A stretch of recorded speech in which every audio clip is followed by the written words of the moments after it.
Coming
to you live from Skywalker Studios. Giving you the real surrounding the Dallas Cowboys from news, updates, rumors, transactions, takes, and more. Strap up and get ready as we take you into the Dallas Cowboys universe. I love you, Skywalker. I think you're one of the greatest young cats in the game. When somebody come into the town, when a gunslinger come into the town, we calling you because you're more challenge that gunslinger. You're listening to the Skywalker Show podcast. Here's your host, Skywalker Steele. What up, Cowboys Nation? Good morning, actually, to this beautiful, beautiful Saturday morning. Welcome to the Skywalker Show podcast. I'm your host, Skywalker Steele, here with my guy today, my boy. Let me go here first. My boy, Foots, the King. What up, brother? Yo, yo. What up, Sky? You posted hit him with the A. Hey. There we go. That's what we want here. That's what they wanted. That's what they wanted. Hey, they wanted it. They got it. They got it. They got it. And we were supposed to rock last night. Things happen. It's all good. But we here this morning, which I prefer anyway. I like the morning shows. Y'all know how I do. But I appreciate you being here with me, Brother Foots. Man, I appreciate all the work that you do, Sky. I'm going to just say this, and I've said this since I met the brother Sky. He's going to be the face of production for Cowboys content. Like, I'm more of the color guy. Sky is going to be the face of, like, the what do I always call you, Sky? You orchestrate better Quarterback. than anybody. I like to look at myself as either the point guard or the quarterback. You do it better than anybody I know. I'm serious about that. Appreciate you, and I man. tell you that all the time.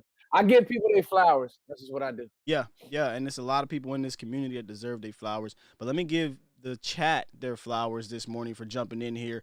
It's going to slow roll, but it'll come through. And if you are running this back later in the day or later in the week, whatever, thank you for listening as well, because this will be on all streaming platforms. But shout out to the chat so far up in here. Donnell, Stevie Mac, the Mod God, Trey. Oh, man. Damn, Trey. I'm sorry. I just read that. Yeah. Ooh, that's tough. Praying for you and your family, Trey. Ooh. Definitely prayers are with you, Trey. Man, I don't even, man, that's tough, Trey. Please, everybody in the chat, give their thoughts and prayers to our guy, Trey Manning, a very, very good subscriber to the channel, friend of the channel is what I want to call him. Trey Manning just lost his mother, so sad news. I'm so sorry to hear that there, Trey. Hard to move forward with that, but we will try, Trey, for you. NME, shout out to you, Marquise, Gary, Tondrick, Joseph, Brian, Stevie Mac, like I said, Isaac, Tony, Carson in the building, Captain. I always do this when Captain America is in the building. Salute to you, Captain America. Carlos, Tony, DC4L, and the many, many more. Craig English in the building, man. And many, many more that will be pulling up through here. Appreciate you guys. And as we get ready to talk some Cowboys OTAs and Cowboys news and nuggets and all that good stuff, man. There were a lot of notes that dropped Foots this past Thursday, I believe it was. And I thought it was some real interesting things, and there's some things that hasn't been talked about. It's tough because we're not there, Foot, so we have to rely on the people that are there, the reporters. That's why I think they're underrated. Some of these reporters, some of the good ones like Michael They've been Gelkin. doing some great work. Yes. Oh my goodness, yes. And in fact, I'll tease this. I already teased it on my channel. We'll have Kyle Yeomans on Monday, if everything goes well, Monday evening to talk about what he's seeing down there at the Star in person live here on the channel so we can get an even more in-depth look into everything. But man, a lot of notes have dropped and nuggets have dropped. You touched on it a little bit. I've been touching on it on Twitter. By the way, follow both of us on Twitter. Foot's the King for him. Skywalker Steele for me on Twitter. We're constantly, hell, sometimes me and Foots go back and forth on Twitter. So you definitely want to be on Twitter, man. Oh yeah, I mean, and that's the beauty of me and Sky. People with real thoughts. When we don't see eye to eye on something, it's cool. Oh yeah. You know, we come back to the table and we chalk it up. Yep. So we see. I always tell people on Twitter, we did all this. We could have did a show. Like sometimes I go back and forth with a lot of creators on Twitter. I'm like, man, we could have just did this and did a whole show and gave the fans what they wanted. But nonetheless, I think for the most part, we kind of are in agreement on what's happening. Some of the notes that came out, but it ain't really anything to agree or disagree on. It's just something to talk about and give our opinions to the fans. And let's start with the leading story of the day. And it's something that you made a couple bold predictions, and we'll get to that. By the way, y'all, we're going to talk about LVD. We're going to talk about the rookies. We're going to talk about CD, and we're going to talk about Foot's bold prediction. Yeah, that got more traction than I thought it would. Yeah, I was like, wow. Yeah. I hope.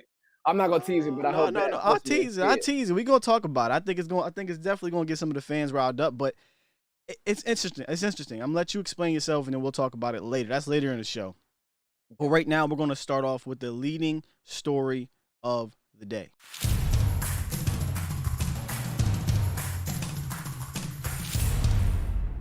And I think it's only appropriate, Foots, to begin with CeeDee Lamb, or as we like to call him, CD Goat. This guy had this amazing catch. This is the catch that everybody's talking about. By the way, there's some people out there actually critiquing Dak Prescott on this throw. I don't want to derail this segment, Foots, but have you been seeing that? Because it's been real. I've been real annoyed with this. So I saw a little bit of it, and I just thought it was just like, are y'all serious? Like, dog. I told myself I wasn't gonna. I know. I tried. I said, well, don't come on here and talk about it, but it just eats my soul when I see people do this. I'll tell you this, Sky. Mm-hmm. I think Dak looks like he's a tip top. How can his legs look stronger? That's my thing. How can you look at Dak Prescott after knowing the injury he took, and you come away from that throw, rolling to his right, throwing it out there for CD? Somebody said underthrowing the ball again. The first 3 years, it was overthrows, or 2 years, it was overthrows. He learned that you don't always have to throw it out there, give your receiver a chance. And ever since then, his deep ball accuracy has improved. Yeah. So people have to realize sometimes these throws are intended purposefully, especially rolling out. That if he was sitting in the pocket and he did that, it'd be one thing. He's rolling out, y'all. That's a difficult throw, and that's a good throw. Well, the thing that I liked about it. I don't mean to derail it. My bad. And this is, well, I'll tell you the God's honest truth. The thing that's so interesting about the play is he understands now that CeeDee's uncovered even when he's covered. Mm-hmm. He's open because and that's what when I know you're gonna get to my bold prediction. That's when I'll really dig in. Actually, so then you must be talking about your first bold prediction. There's two. Okay. Oh, there's the rookie one, and then there's this okay. one. Oh, yeah, that's the one I really want to talk about. It's the rookie one. But nonetheless, man, CeeDee Lamb is having, a great offseason. He's putting on some bulk, right? He's getting bigger, stronger, faster, as he talked about. In fact, I'll let the folks out there listen to CeeDee Lamb's interview, this press conference. I guess all the players are doing their one-on-ones with the press, and CeeDee's was up. So let's take a listen to what Lamb had to say. Critiquing myself on routes, getting a lot faster, stronger, it's a lot of things I feel like mentally that I can get better at. Learning the plays, more dissecting everything, coverages. The list could go on, and I'm always looking to find something to work on. I mean, as a typical receiver, I feel like if the ball is in the air, 50-50, the receiver is feeling like it's 100-0 our way. But as for me, obviously the same goes. But I'm looking to be more aggressive. Anytime I see the ball in the air, yeah, it's up. Oh no, I'm fine. It was just little jog off. So I see your bracelet. What are we getting the popcorn ready for on the deal? You saw it today. You saw it today. You saw it today. Okay. Anything else? What is the bracelet? Get your popcorn ready. Yeah.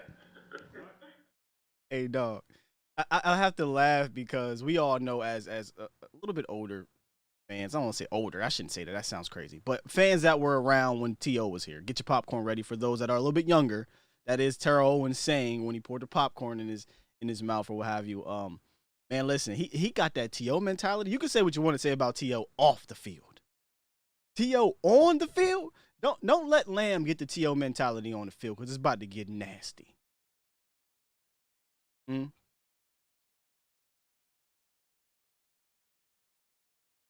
Hey.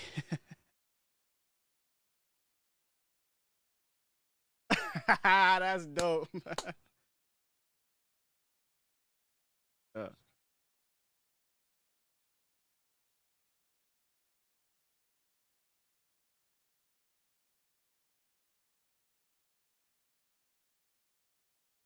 That's dope.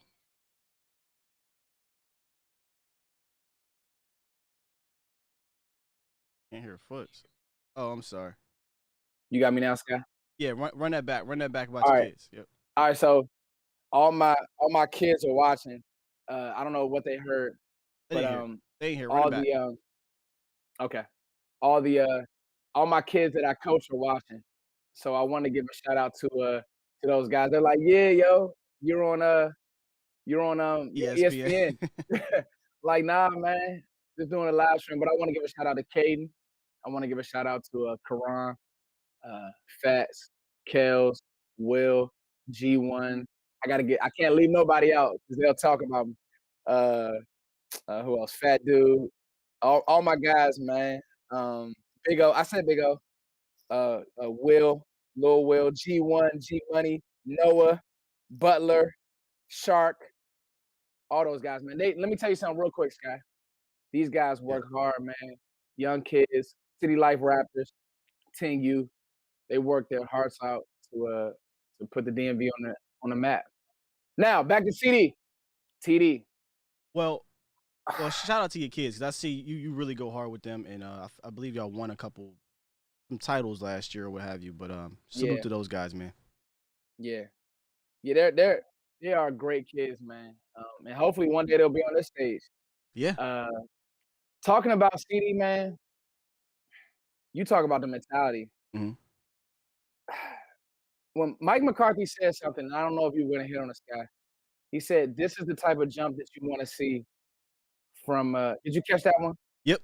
You want to see that jump from a first year to a second year player. I'll be honest with you, man. I think CeeDee Lamb is gonna be top 5 next year, man. The opportunities. You tweeted something that made so much sense. Your third corner has to guard this man. Yeah. And it's not a troll. No, it's reality. Like, bro, that's a lot to deal with. Because it's the explosiveness. Like, a lot of receivers are good when the ball's in their area, or they're big but they can't move. One thing I see with CD, man, is like he can run every route. The footwork is now elite. And when I say elite, he's probably watching Amari Cooper. Oh, this is how you stem a corner. This is how you bring in, out. I can't just out athletic players. And then he has freakish jump ability that In that clip, I have no idea why people would criticize that. That's where you want to put the ball. Like, that's retarded to me. That's also great coverage by Anthony Brown, but CeeDee's unguardable even when he's guarded. And that was my bold prediction point. He's so much farther along maturity-wise. Like, everything you heard about CeeDee Lamb, I'll never forget, Joe Klatt said, "When I went into the Oklahoma, weight room, I never saw a guy attack the weight room like CeeDee Lamb did." Like, he's beyond his years, Scott. Yeah. Yeah. You talked about him studying and things like that. He mentioned that actually in the press conference. I didn't even clip that one, but he talked about how this year he's studying different. He's studying more. He's actually studying his opponents more, which, let's just be honest, most rookies, they don't know how to do that at the pro level just quite yet. You know, most of them in college are relying on their talents, and he is immensely talented. That's not a knock on him mentally or anything like that. It's just that you got to get around these veterans and things like that. And he happened to walk into a room with one of the better veterans who likely studies these guys, who is a route running demon, in Amari Cooper. And Yes. Yes, yeah, guy. and he talked about pulling those things from him. And when I made that tweet, like you said, it wasn't about trolling. It was just the honesty. You know, think about it. He's going to be in the slot. We're not moving Michael Gallup in the slot, so Michael Gallup's going to play on the boundary. So is Amari Cooper. However, he can also slide in the slot. Somebody on the Twitter made an excellent point that sometimes we could bring Coop inside. Absolutely can. You can mess around with that. However, if CeeDee is going to predominantly play in the slot, which he did last year, I think at like an 80-something% clip. It was a very high clip. You're likely going to get either your third corner, your slot, on CeeDee Lamb, or if you're like, hey, man, we can't afford this, we got to put the second guy or the first guy on him. Now you're putting either your second or third guy on Coop or Gallup, or your fourth guy on Gallup, because think about it. Usually your third guy's a slot. And a slot corner usually is not trying to guard a 6'2" physical guy like Michael Gallup. So you're going to bring in your backup boundary guy who is usually your fourth corner. So we can create so many opportunities and put so much pressure on the defense with the development of CeeDee Lamb. And the question that I had was, and I think you already kind of touched on it, and I'll ask the chat this: can CeeDee Lamb rise to the Cowboys' number one receiving option over Cooper? Yes. Sooner rather than later. It's not even. I'm gonna be honest, guy. The kid's talent is that crazy. I wouldn't be surprised if it happened. So let's talk about options for a second. Mm-hmm. Do the Nets have a number one option, Sky? Do the what? Do the Brooklyn Nets have a number one option? You got three of them. Exactly. And I think that people are gonna jog their brain too much thinking about who's your one, who's your two. I think that Kellen Moore has to go into game plan saying, I have 3 possibly top 15 receivers on my roster. I may not have this next year, but I have it this year. Got it this year, right. And exactly what you said, don't overthink it. If they got a baby on Michael Gallup, slant their ass to death. If they got a lesser, smaller guy on CeeDee Lamb, attack him in the seams. You know, attack him jet sweep. I mean, guys, I'm not even, this isn't hyperbole. CeeDee Lamb was the best wide receiver in the slot before Dak went down. And when he did go down, he still was one of the best wide receivers in the slot. This is statistics. Catches, yards, all that good stuff. It's crazy. I want to show y'all something. I don't normally do this. This is why I'm hesitant on this, y'all. So bear with me. I don't like to take big media's rankings and then throw them on here. And before I do that, shout out Super Chat to Shay Sumney. Sumney, appreciate you for the $10 donation. She said, fan of the channel. Thank you so much. Appreciate it.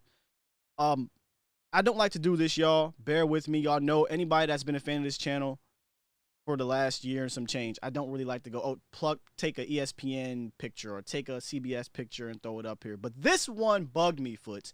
And I don't know if you saw this, so I'll just read it off to you. I'll pull it up here for the folks.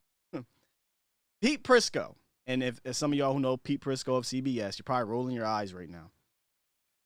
Pete Prisco did a top 100 NFL players of 2021, and then he ranked the receivers. Foots. Okay. Amari Cooper, 1, 2, 3, 4, 5, 6, 7, 8, 9. So he has 18 receivers in his top 100.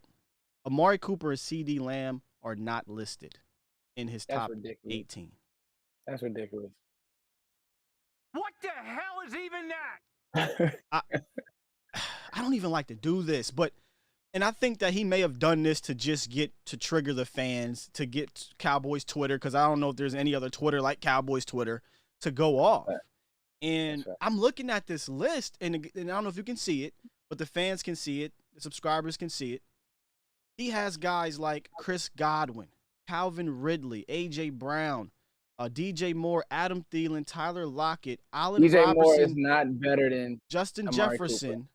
all above Amari Cooper. Hell, I like Stephon Diggs.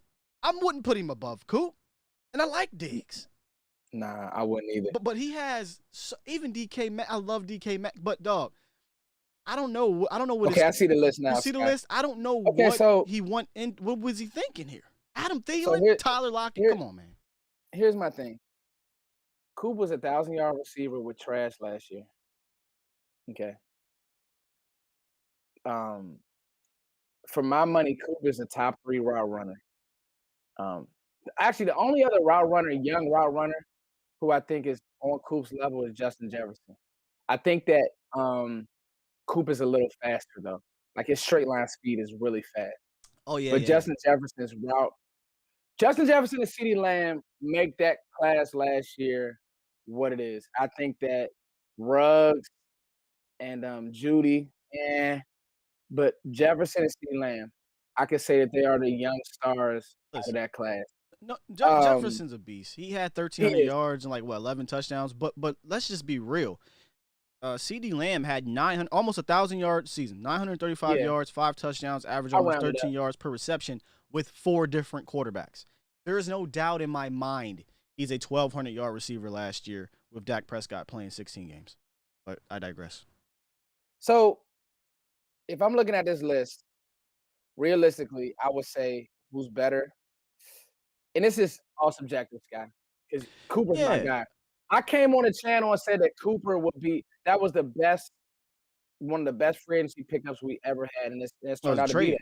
It was a trade. Yeah, trade. Yeah. Devontae Adams, I really like his game. Julio Jones, Reek, and even if you want to throw Michael Thomas, Mike Evans, I can get down with that. You could go. Okay, that was about to say. Go Evans, go Hawk, and then the list gets muddy for me because I don't think that Adam Thielen is better than Amari Cooper. No. I don't. Like if you gave Amari Cooper Kirk Cousins, he's a 1,300-yard receiver too. No, if Dak plays last year, he's probably a 1,500-yard receiver. He already had 1,000 yards with 4 different quarterbacks, but that's neither here nor there. My question is though, you shouldn't leave CeeDee Lamb off this list. No. You know what I'm He saying? had 1,000 yards too. He had 9 something. If you're gonna put Justin Jefferson up there, is it wrong to think that CeeDee Lamb should be up there? Y'all tell me in the chat. Should CeeDee Lamb be in the top 18 wide receivers this year? Is that wrong to say that? Again, 935 yards, 74 receptions, 5 touchdowns with Andy Dalton, Ben DiNucci, and what's the other dude's name? Garrett Gilbert throwing the rock. About 85% of the season. Yeah, silly to me, man. People in here saying should be. Evans is worse than Coop. He might not be top 10. I like Evans. If you want to throw Evans on him, Evans is good. Evans can play. Cooper over Watkins. Which Watkins? Sammy Watkins? Sammy Watkins, yeah. He's not up there yet. Somebody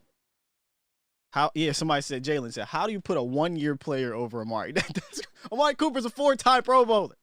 Yeah. You put a 1-year player over. I see a comment. Judy was pretty good as a rookie. He had a lot of drops. So let's critique our guy CeeDee because I don't want to pump this man up to be a Hall of Famer. However, one thing that he needs to do is catch the rock better next year. Okay, he could have had more yardage. Yeah. Yes, so he had a lot of drops, and I think those were more focused drops than anything. They weren't I can't catch drops. We've seen him make spectacular catches We've also seen him just kind of lose focus, turn his head, try to get upfield. We saw that, I believe, in the Giants game. I want to say the Bengals game as well, but we've seen the Washington game. We've seen him drop a few balls where it seemed like it was focused. So he has to get better at that. I think he's going to continue to improve as a route runner. You talked about that a lot, and he can go up and get the rock.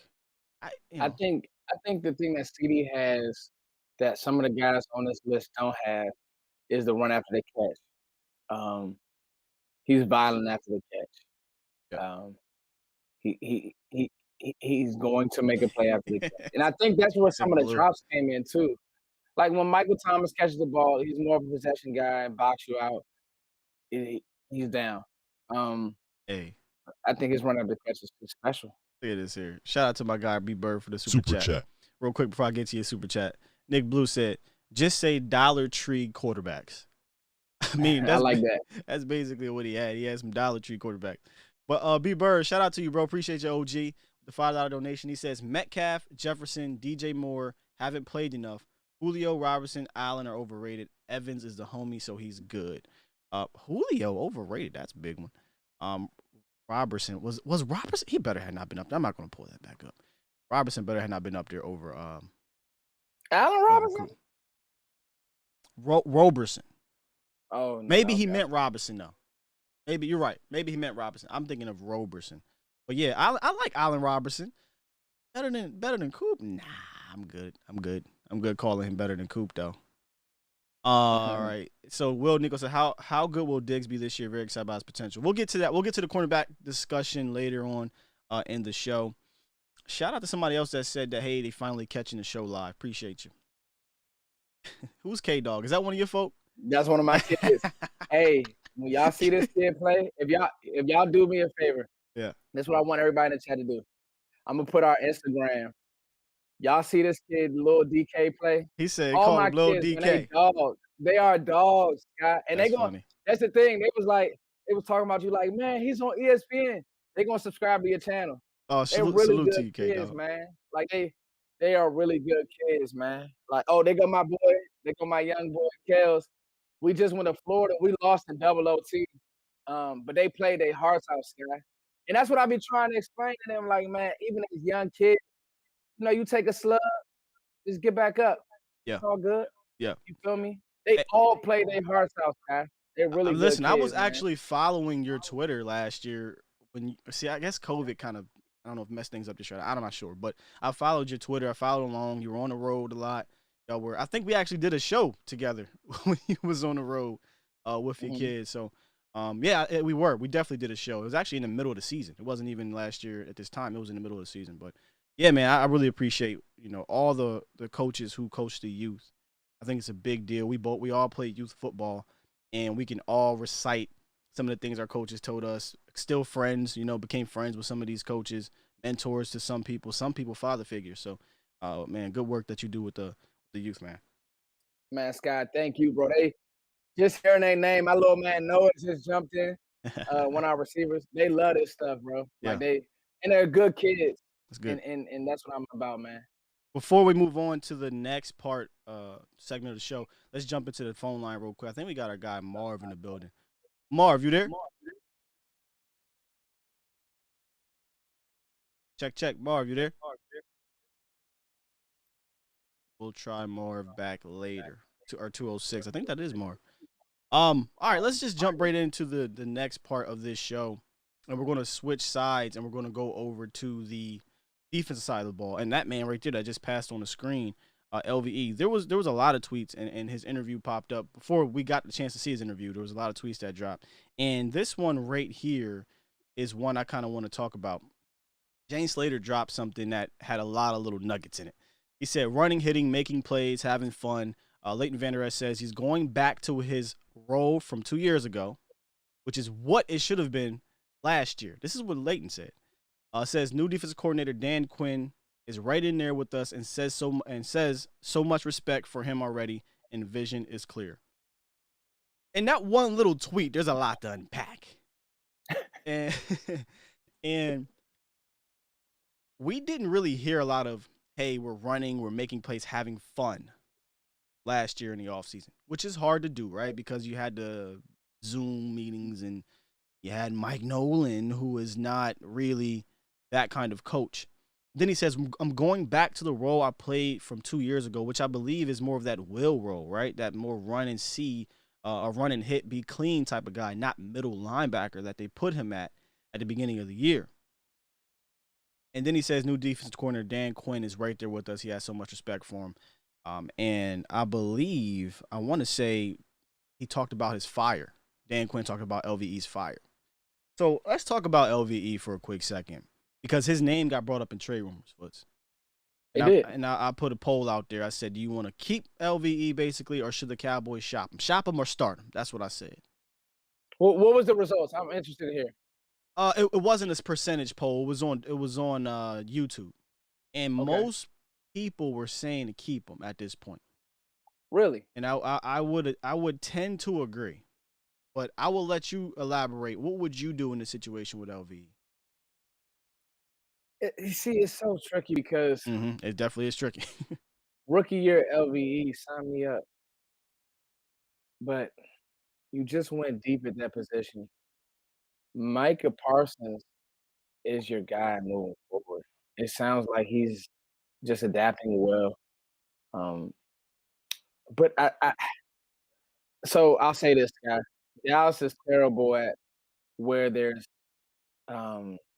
smoke, there's fire. Yeah. If the right offer would have came through, LV was gone. To me, I don't know how you feel about that, but I just feel like, I would keep LVE for this year.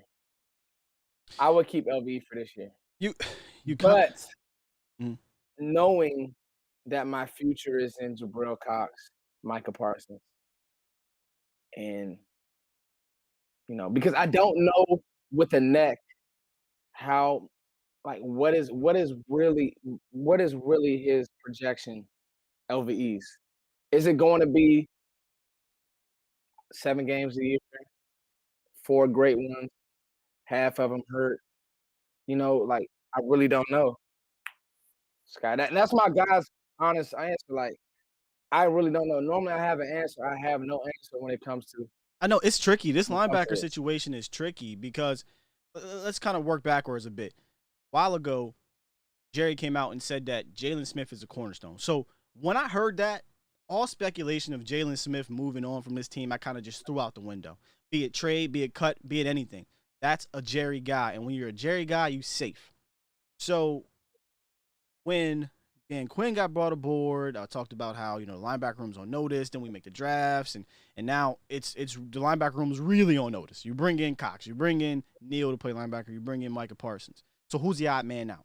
It definitely feels like prior to any OTAs, any training camp, LVE's the odd man out. But then you listen to Dan Quinn, and Dan Quinn talks about seeing a fire in him and all this and all that. And now it's got me thinking, is LVE safer than I thought? Is he safer than I thought? Chat, is LVE safer than what I've been, if you've been following this channel, what I've been telling you guys? Because I felt that LVE was on a chopping block. Now, does a chopping block mean cut this year? I would say no, because you need depth at the position, right? Somebody gonna get hurt. LVE probably gonna get hurt if we being real. When the players show you who they are, believe them. Somebody said that to me in one of my chats, and that's LVE. He's a hurt player. Hurt player's gonna get hurt. If he's healthy, he's awesome. But I'm not trusting that. He hasn't been healthy or played a lot of games since 2018. Why am I supposed to believe that's all of a sudden going to happen again, right? So what I would do, Foots, because I don't think you're going to get back the value for LVE that you want. Are you okay with the 5th round pick for LVE? Nah. I'd rather keep him. That's how I'm feeling. Yeah, for sure. That's how I'm feeling. Like me personally, maybe there's a GM out there that will give us a 3rd round pick, which would be nutty to me.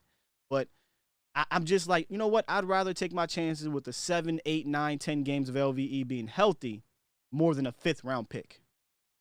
And that's how I feel about LVE. I wouldn't trade him unless you get a haul. And I don't think you're going to get a haul. It's some of that coach speak. He has a fire and this, that, and the third. Or does he really have a fire? So this is the thing I love about competition. Uh, Competition does one or two things to great players.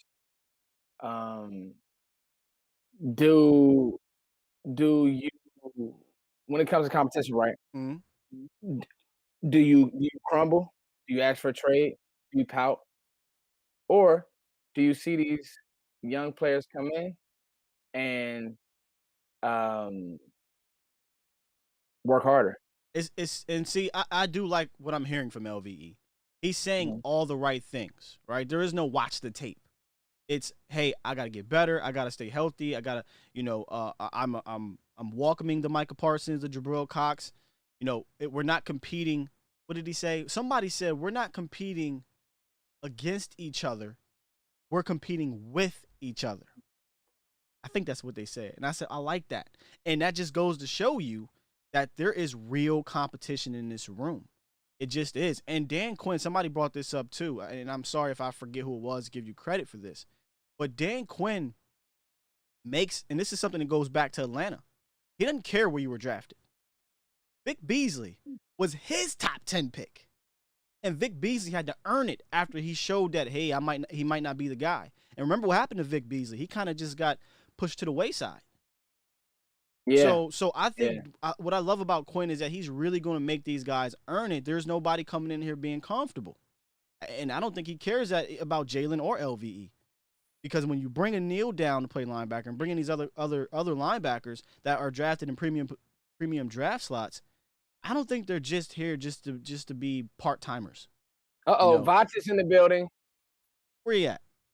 He just said I should have the dang hotline. Call in, bro. Call in, Vato. Hey, Texas boy. That's one of my kids, man. Don't disrespect my kids, man. So I'm gonna tell you something. K-Dog, Noah Manning, DJ Butler. Those are all the kids on my team. So they're off limits, chat box. Yeah, don't be say careful. Nothing crazy to them. I'm gonna come at you. Don't say nothing crazy to my kids, man. I catch a bullet for my kids. But I'll put a bow on the LVE thing. Same thing with Jalen. Rooting for like hell for these guys. I just don't fully believe that they are the future of the position. But I'm of the belief, give me all the depth possible, Foots. Give me especially at that position. When it comes to hold on, I think we got Vox LVE. here. You. Okay. Jesus, man. What's good with y'all, man? What's happening? Can y'all hear me? Yes, sir. Man, what me and Vox beefing. I called him back the other day. I'm down with him, bro. Enjoying the conversation. I'm on vacation. I'm in Nashville, so I just appreciate y'all.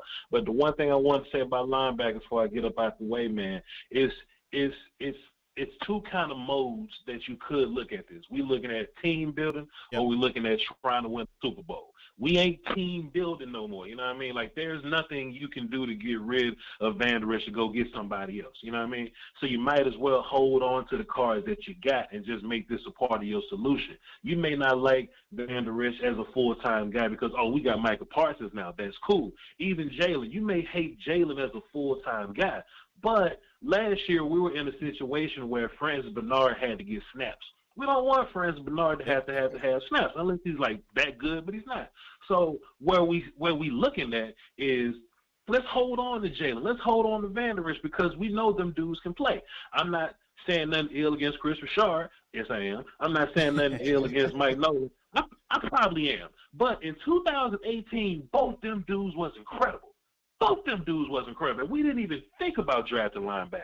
So in my mind, if you fix your D-line, which we've done, if you fix your defensive play calling, coordinating, and competence, in which I think we've done, if you can get a 2018 Van Der Esch and a 2018 Jalen with some brand new Jabril Cox, with some brand new Micah Parsons that can play all over the place, with Keanu Neal doing this experiment thing, I just keep those dudes. Like, there's no reason to walk around trying to cut guys. I see Cowboy fans now like, let's cut Zeke and save some money. For what? Yeah, well, you got them. So let's make this part of the Super Bowl run, man. Because if anything goes bad with them dudes, you're gonna need them. You know what I'm saying? You're gonna need somebody else. No, for sure. I'll play devil's advocate for you, but I agree. Just keep them. The only thing about hoping that LVE goes back to 2018 is that we haven't seen him be 2018 LVE. Regardless of the defensive line situation, it's more health. It's for me, it's all health with LVE, Vach. It's not play. I feel like when he's healthy, he's one of the better linebackers. The problem is he just can't stay healthy. So treat it that way. So, don't go into the season thinking like counting on LV to play 16 games. Go into the season saying, hey, if he goes down, I got to be prepared to have Neal or Jabril Cox. So prepare them. Actually have them ready to play, not Francis Bernard type prepare when you don't see him at all.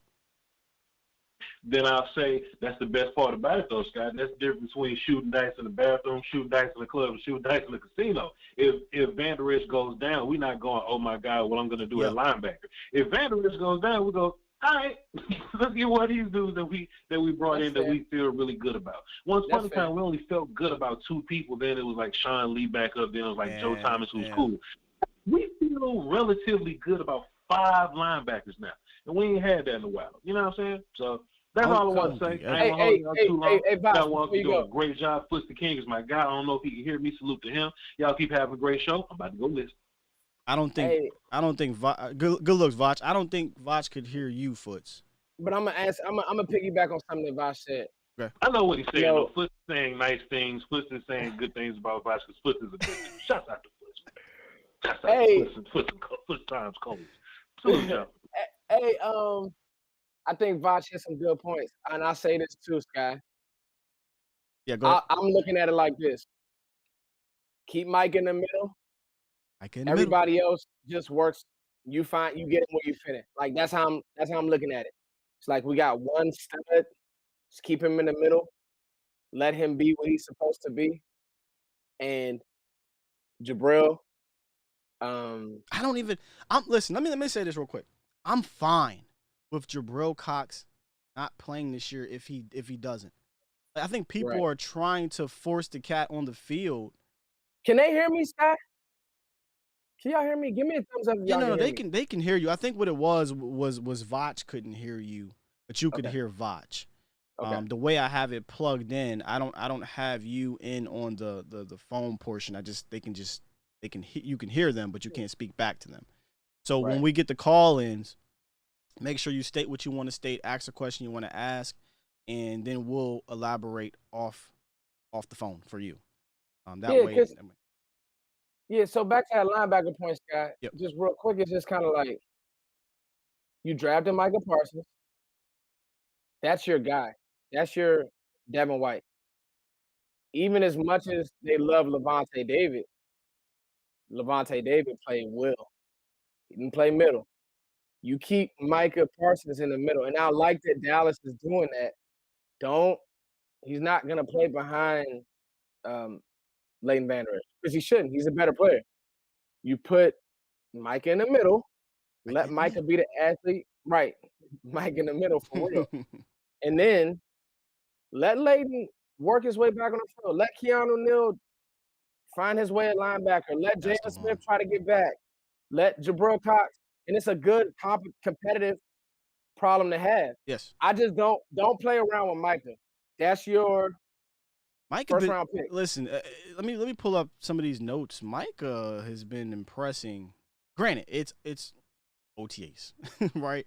It's OTAs. I totally understand it, but you're seeing his speed, his athleticism, his natural playmaking ability. This is what everybody is saying out there, the reporters, the coaches, all that stuff.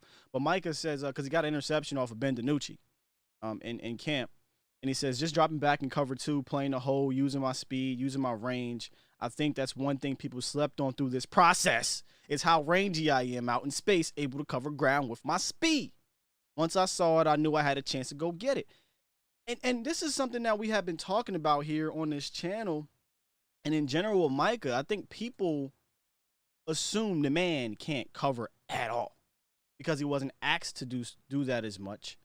And I had to try to say, well, listen, he may not have the natural Jabril Cox coverage ability, but he damn sure athletic enough to do it.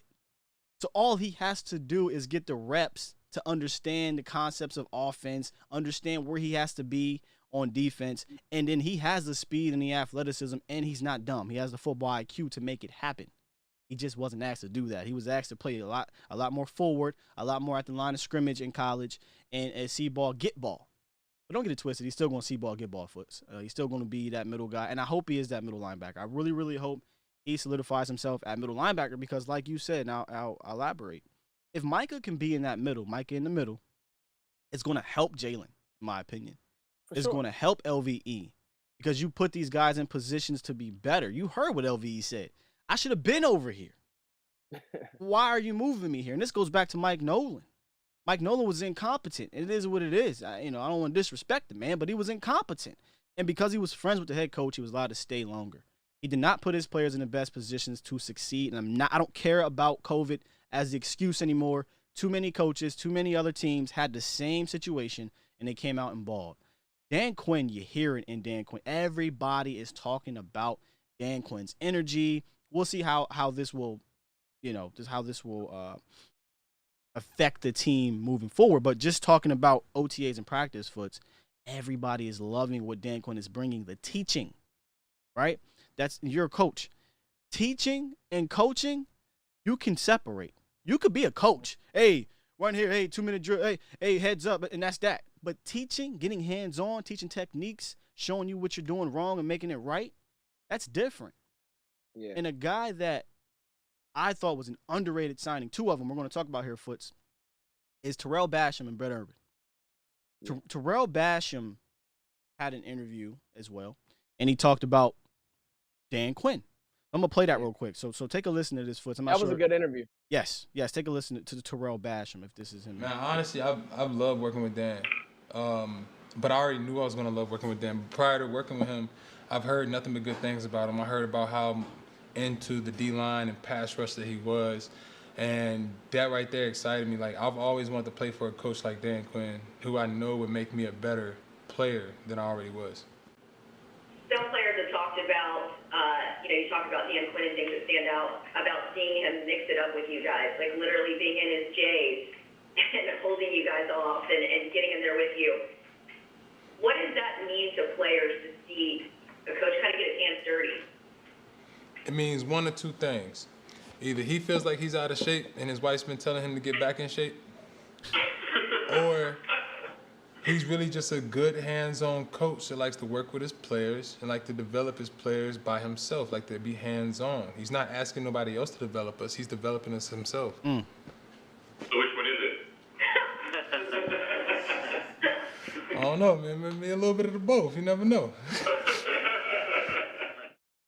I absolutely love to hear that, where he says he's hands-on. He likes to develop them himself. We ain't heard that with no damn Mike Nolan. I think Mike Nolan was on some, hey, this is what you're going to do. Go out here and do it. If you talk back type thing, right? If you disagree, you out. We seen that. Brandon Carr, Clinton Dix, Everson Griffin. And then if they didn't buy in, they just didn't play well.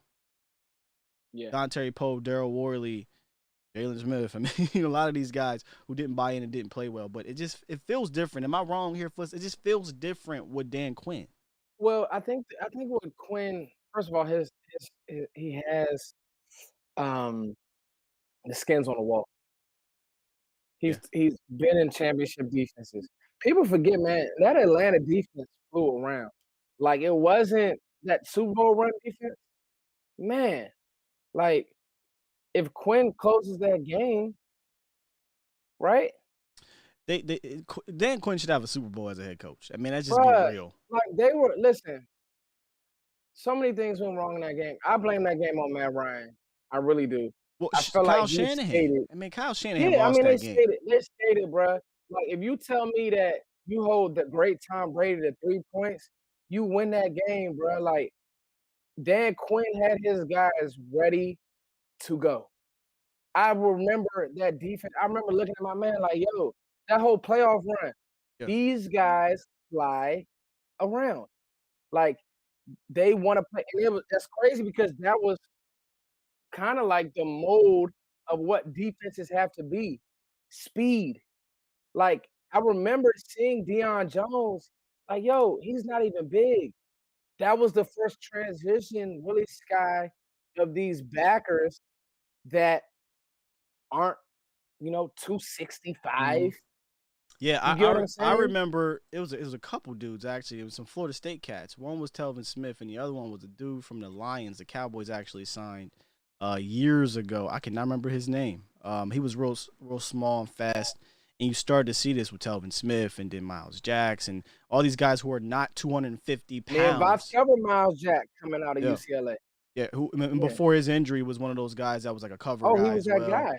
Yeah, so and then Quinn, I don't want to say revolutionized. That's I shouldn't say that, but Quinn emphasized that with the six. If you were in that 6 foot to 6'3", 220 to 230 pound range, and you had speed and quickness, he wanted you, and that's what he did. And that's why when we did the video where we talked about on an old live stream when we got Quinn, I said, look out, that could be who he's looking for: fast, athletic guys who has the athleticism to cover, and that's exactly what he did. One got Keanu Neal and drafted the other two cats.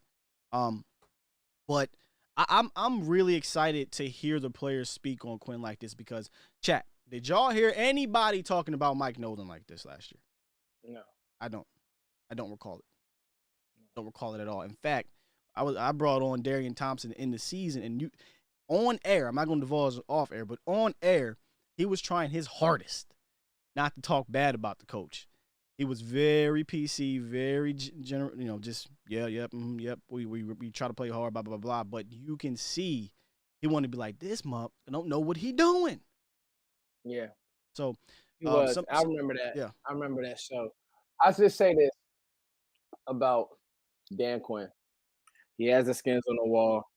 I've always said this about the game of football, that you want to coach culture, not X's and O's. Because if you have guys that'll buy in to playing a certain way, you'll always be good.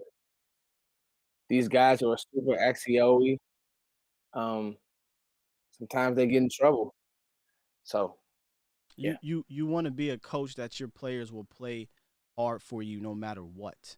Will run through a wall for you. And that's, I think, what kept Jason Garrett around so long.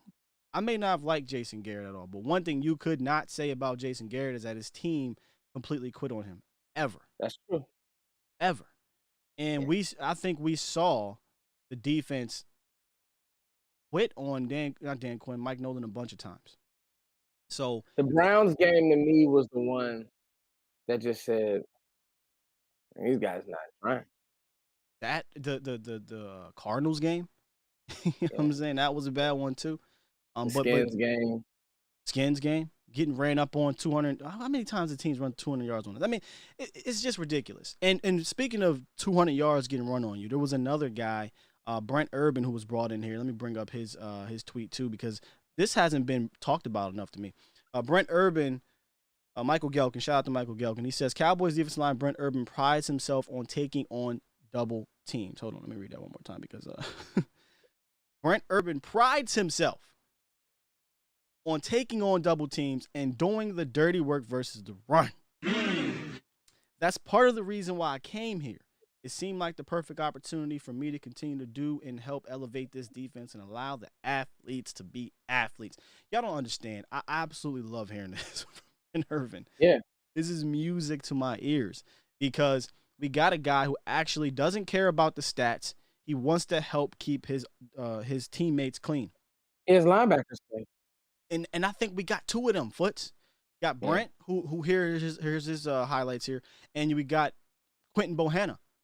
Quentin Bohanna said in his press conference, linebackers love me.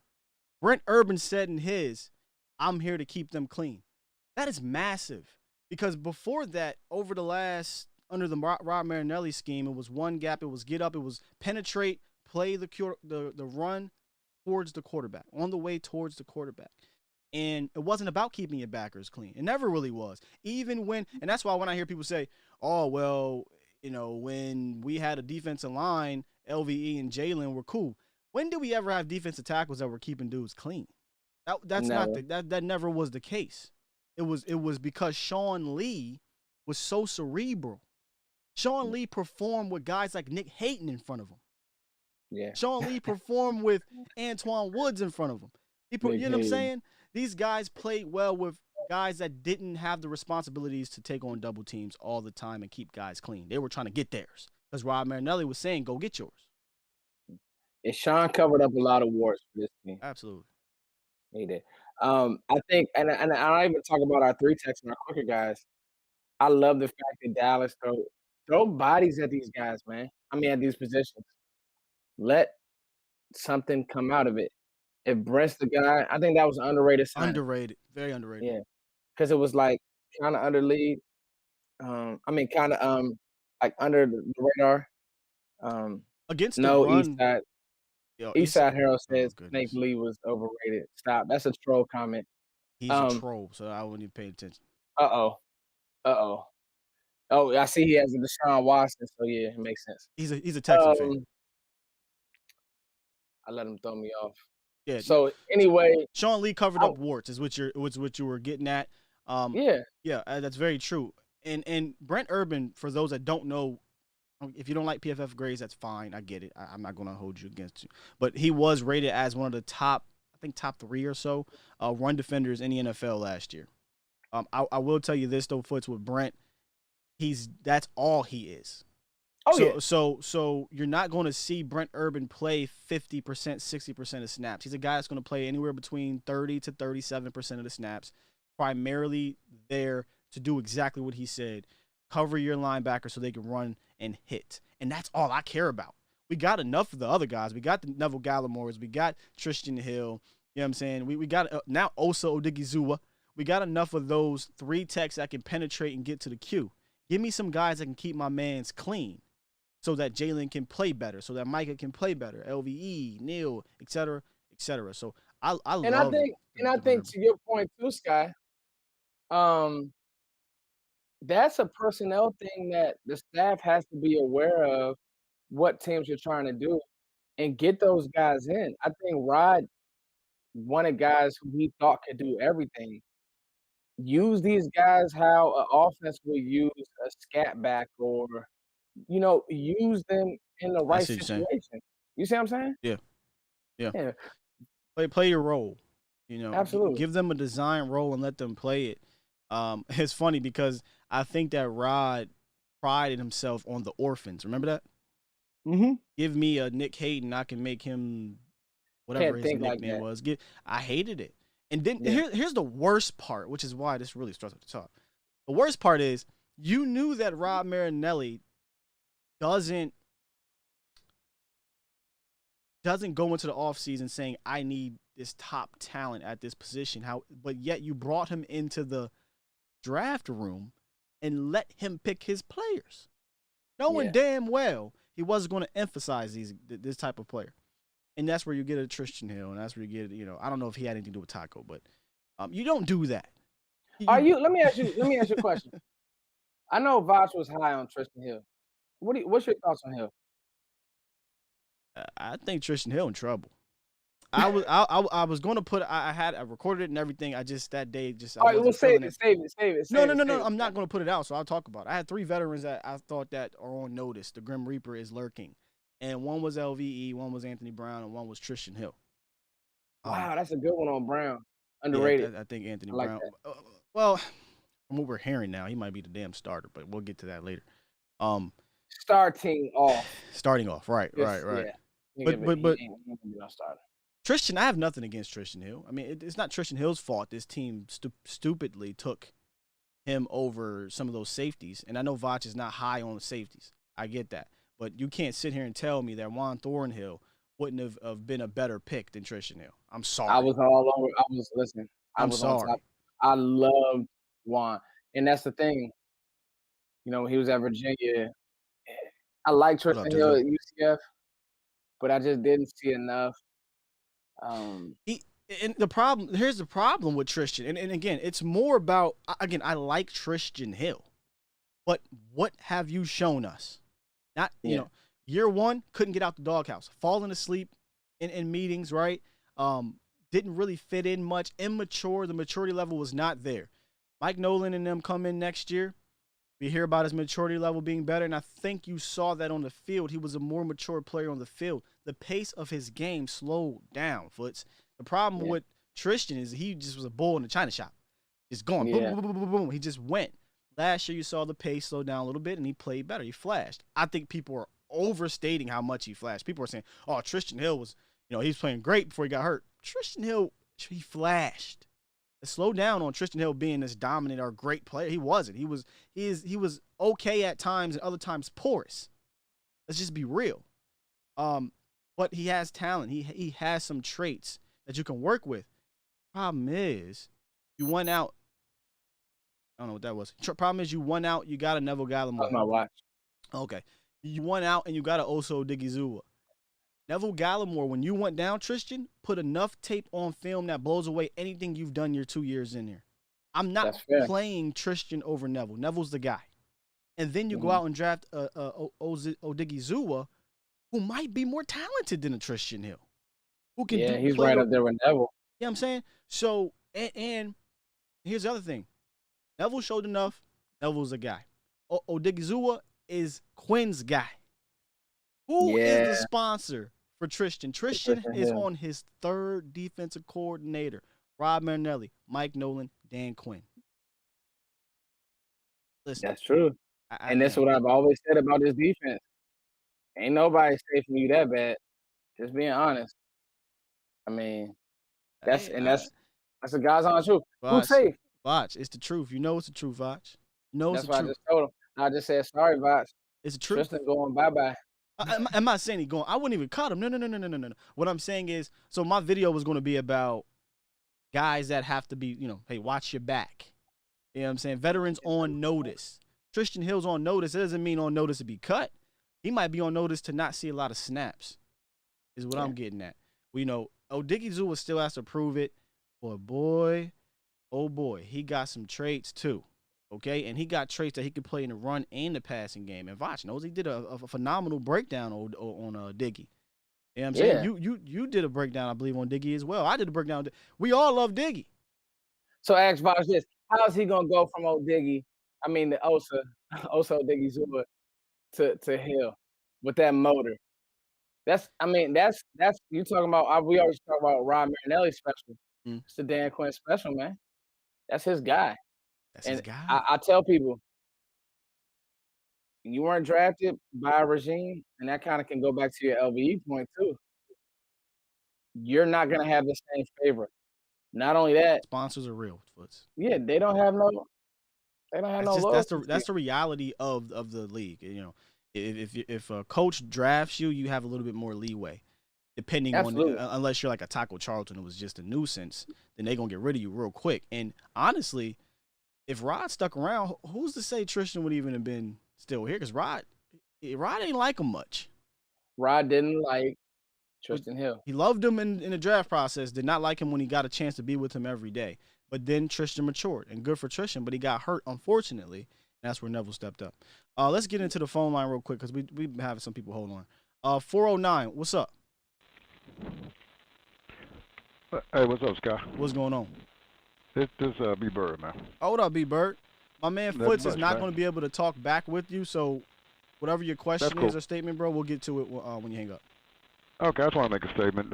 If you look at the type of linebackers we brought in, you look at Cox, who's known for coverage. You look at Parsons, who's speedy enough to be a good coverage person, and then you have Neal, who was actually a safety. They're going in a different direction because the league is. One of the things I think that we discovered last year is that our linebackers one-on-one with a running back, it wasn't too good. And so what we're doing, we're going after different type of people because the league is throwing the ball more. And so we need more athletic guys out there or people that can actually cover. So that's what I'm seeing happening right there. And I'll make one more comment and just kind of let y'all talk about it a little bit if y'all want. But the D-line, no one is safe on that D-line. When you give up the amount of rushing yards that we gave up last year and how ineffective we were last year, what you do is just what Dallas did. Bring in bodies, bring in talent, and just see where it lies. If the guys, Tristan Hill and all those other guys that were there, if they're valuable enough, they beat them out, then that's good. But if not, then move on. Because and I can't think of the young man that we cut already, Woods, right? Antoine Woods. We cut him already. Yep. That's good, because what it is saying that what it is, somebody else with a fresh set of eyes came in and said that's not good enough. Instead of us looking at the glass half full and say, well, if this guy does this and this guy's flashing, I'm kind of sick of flashing. I want guys to be, ready to go and go, day one. Not give me a flash or give me a couple of games here. But we need because our offense is there.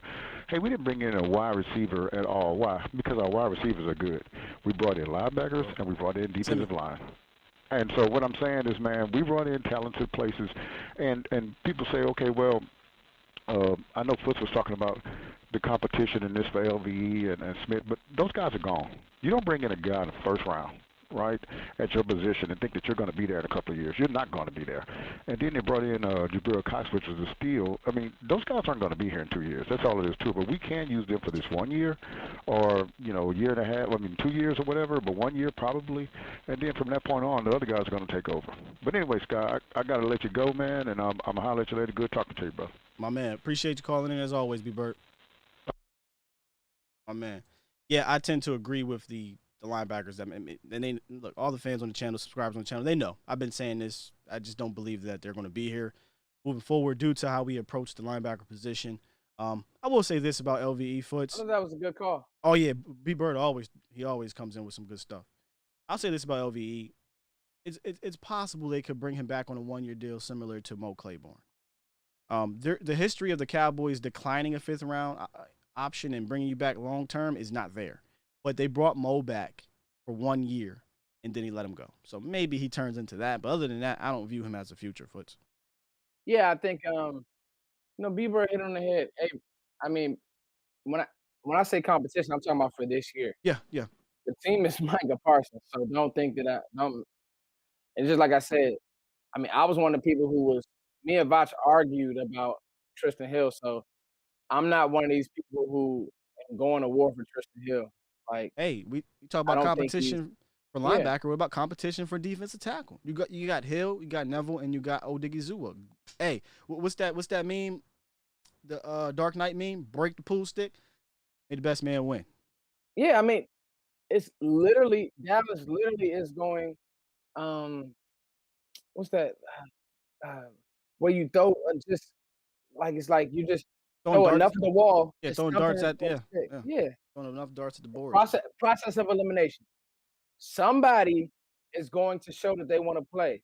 All you guys have been hanging around with Garrett and blaming the coaching staff and haven't been good or just hoping and just going to the star and using all the amenities. Well, guess what? Now they're looking at you. What have you done? And you're gonna get a call from the Turk. There's that's why I said the what do they call him? The lurker. They call him in the NFL. I forget what it is. When a guy comes to your door, he has the sword, the hoodie. They talk about the NFL for guys that get cut. How did Grim Reaper? Yes, the Grim Reaper. The Grim Reaper is lurking for a lot of these dudes. Absolutely, a lot of them. But I forgot to actually talk more about Basham because I thought he was underrated signing too. We talk about Brent Urban being an underrated signing, but I think that Terrell Basham is an underrated signing. A lot that came out of the OTA media session because of Mike McCarthy talking about Randy Gregory, who I think is going to ball out this year, by the way. I do too. Yeah, but I actually love the thought of Randy Gregory and Terrell Basham together opposite of DeMarcus Lawrence. I think he's super, super, super underrated. And when I say underrated, I don't mean like he's going to come out here and be a 10-sack guy. I don't need that. I think he's better than the Bradley Nye. I think he's better than who was the guys last year that we rolled out there? Everson Griffin. I think he's better than these guys, and I think all he needs to do is come in there and, like you said, cause havoc, wreak havoc. He had four forced fumbles last year. And he's versatile. He can stand up. He can put his hand down. Basham, I think Basham, he was just a product of a bad situation in the Jets. Well, I'll say this, Foots. I don't think he was a product of a bad situation. I think that bad situation helped get him noticed because he got a chance to get on the field. Yeah. You know, he was in, I believe it was Indianapolis. He really didn't play as much. Got to you know, Greg Williams, and Greg Williams said, wait, y'all not playing this, man? Yeah. You know, and then Basham talked about how Quinn actually helped show him what he was doing wrong. So, you know, he's making him better, and that's what I love. So I'm hoping that Basham and Randy Gregory can be a phenomenal duo, because I'm trying to think talent-wise, pass rush-wise. I don't think we've had that. We had Quinn. I shouldn't say we had, because Robert Quinn was out there. But depth after Robert Quinn, who was your best pass rusher after Robert Quinn for a full 16? It really wasn't. Randy Gregory, I don't even think played that year. Yeah. Right? So I do like the combination of Randy Gregory with a 17 off season and a 16, 17 game season, and then Terrell Basham. Absolutely. Shout out to my guy, Young. Super chat. $2 donation. He says, Aloha, my Uso. Keep up the great work. Thank you, sir. Appreciate you. How y'all feel about Basham in the chat here? Fossil's talking. Oh, yeah. Did you hear that? Fossil did clear up the punter competition, if y'all care about punters. But we did bring in Brian Anger, so it looks like he's the guy. James Nice. Adams says, love the content, guys. Thank you very much. Appreciate it. Thank you guys for watching. Brandon Brown's another one, honestly. I didn't think about this, Brandon. Dorrance Armstrong. He said Dorrance Armstrong needs to go. I should put him on the chopping block. Oh, yeah, he's already. The the Grim block has Reaper. been created. Grim Reaper's lurking over Dorrance, too. Yeah. Oh, yeah, Dorrance. I've been, listen, the one that you brought up that was really good was Anthony Brown. But I know we're probably going to close, or let's do the it. headliner Let's is do it going right to be those corners. Do it right now. Get down. But I'll Brown. tell you this. I love what you said, that you can eat that money, because I'll tell you this. I throw the boot. Throw me the oop. Throw me the oop, guys. Nah, it's Anthony Get Down Brown. He was one of my Grim Reaper guys, because of what we did in the draft. We double dipped at cornerback with Nashawn Wright and Kelvin Joseph. On time. Right. So as we get into the Anthony Brown part, I want to talk about Nashawn Wright and Kelvin Joseph. Let me clear the air on Kelvin Joseph. First of all, y'all, it's funny how this tweet went about. When I tweeted what I tweeted about Kelvin Joseph in regards to he wasn't out due to an issue, but due to an illness, I didn't think it was going to gain that much traction. I'm not a reporter. I don't pretend to be a reporter. Through this platform, I've developed relationships with people in the NFL, out of the NFL. So when I see these things happening, Kelvin Joseph, I thought, was getting treated a little bit unfairly because of the off-field issues coming into the league. So on one part of me, I said, okay, I get why people are skeptical, but what really is happening? Because people are snapping. Oh, Kelvin Joseph missed practice. Something's going on. He posted something about a concert. See, this is why I didn't want to draft him. I'm like, whoa. I responded to somebody's tweet about, Kelvin Joseph needing all the reps because he didn't play that much. And I was like, yeah, this is why I wanted to bring in a cornerback, a veteran, because he didn't have that much experience in college. He only played like 15 games. It had nothing to do with his off-field stuff. If that shows up, it shows up. But from everything that I've heard from people around is that Kelvin Joseph, his off-field stuff wasn't something like what's the Blackman kid, the wide receiver Blackman that was at Oklahoma State? Justin Blackman and some of these other super red flag guys. I listened to some of his teammates talk. He's loved in that locker room. He does have a work ethic. So if I hear these things, I'm like, all right, I'm cool. He raps. He smokes. Yeah. I'm good. Have the league smoke. I'm good. But nonetheless, so I said, what the hell is really happening? Because I don't want to be one. I don't want to jump to conclusion. So I asked the source. The source said that it's an illness. Yeah. Tweeted it out. And then the next morning, Kelvin Joseph posted about getting the shot. He's an advocate for the COVID shot. And that's why he wasn't there. So I just caution fans, relax. Let's wait till these things come out before we jump to conclusions. That's all I wanted to talk about with Kelvin Joseph in regards to that off-field thing. Now, on the field, Foots. Bold prediction. Can you please give them your bold prediction? My bold prediction, I tweeted this out. Don't be surprised if Nashawn Wright, for whatever this means, beats out. I've just seen these things No, happen no, no, no, no. before. Say it, Foot. Just say it, and then we go elaborate on it. Don't be surprised if Nashawn Wright beats out Kelvin Joseph. I had to drop that because, boy. Hey, Sky, do it, boy. He flat out do it. No, I need to hear. So you said it. Now elaborate to me because I'm definitely a Kelvin Joseph CB2 a lot guy. like. But we'll talk about yes. We'll talk about. I think you're saying this because of what's happening in OTAs, right? I'm saying this the more film that leaks. I've been watching a lot more film on Wright. Oh, so you're saying this because of the film? I'm saying this sprinkle them with some of the OTA stuff. I just think it's a cover 3 corner, man. And what Quinn is gonna ask him to do, I just think that he's suited to be better with his length and speed. I think people really forget that he's a 4.3 athlete. I think that Joseph turns better.